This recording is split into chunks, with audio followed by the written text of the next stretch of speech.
اعوذ باللہ من الشیطان الرجیم بسم اللہ الرحمن الرحیم اللہم صلی علی سیدنا و مولانا محمد وعلی آلہ وبارک وسلم۔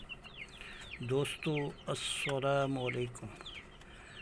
دوستو جیسا کہ آپ کو معلوم ہے کہ بہت شدید گرمی ہے اور یہ موسموں کا آنا جانا یہ بھی ایک طرح سے اللہ تبارک تعالیٰ کی شان ہے اور اس کی نعمت ہے کہ دیکھیں ایک ہی موسم اگر ہو تو پھر آدمی اکتا جاتا ہے۔ یہ پسینے کا آنا اور یہ مسام کا کھل جانا، یہ ذرا آدمی ان لوگوں سے پوچھے کہ جدھر پورا سال ہی برف باری اور ٹھنڈ رہتی ہے۔ تو اس طرح سے تو اللہ تبارک تعالیٰ کا لاکھ لاکھ شکر ہے کہ اس نے ہمیں ایسی نعمتوں سے نوازا۔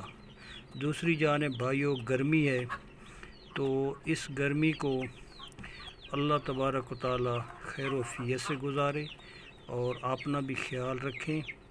زیادہ گرمی میں بیٹھنے پھرنے کام کرنے سے ذرا تھوڑا سا پرہیز کریں اور باقی ٹھنڈی چیزیں خود بھی استعمال کریں، اپنے پرندوں کو بھی ٹھنڈا رکھیں۔ اور دوسری طرف آدمی کو آخرت والی گرمی یاد کرنی چاہیے کہ اللہ تبارک تعالیٰ ہم سب کو اس گرمی سے بچائے جدھر نہ کوئی سایہ ہوگا اور نہ کوئی پوچھنے والا ہوگا۔ تو دوستو آخرت کی گرمی سے اللہ پاک کی پناہ مانگنی چاہیے، اور یہ گرمی تو اس کے مقابلے میں بالکل کچھ بھی نہیں ہے نا۔ یہ تو ہر ذی شعور اور آپ سب کو پتہ ہے۔ تو اللہ پاک ہمیں آخرت کی گرمی سے بچائے اور ہمیں نیکی کی توفیق دے اور برائی سے بچنے کی طاقت دے۔ تو میں نے کہا چلو آپ لوگوں سے تھوڑی سی مادی کا شوق بھی کروا دوں اور تھوڑی سی کچھ باتیں بھی ہو جائیں، اور میں سمجھتا ہوں کہ یہ باتیں انشاءاللہ دنیا میں بھی کام آئیں گی اور آخرت میں بھی۔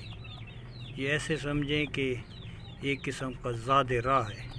تو اللہ پاک رحم کرے، نیکی کی توفیق دے اور اچھی بات کرنے کی ہمیں توفیق دے۔ ساری توفیق کا مالک خالق میرا اور آپ کا رب ہے۔ السلام علیکم۔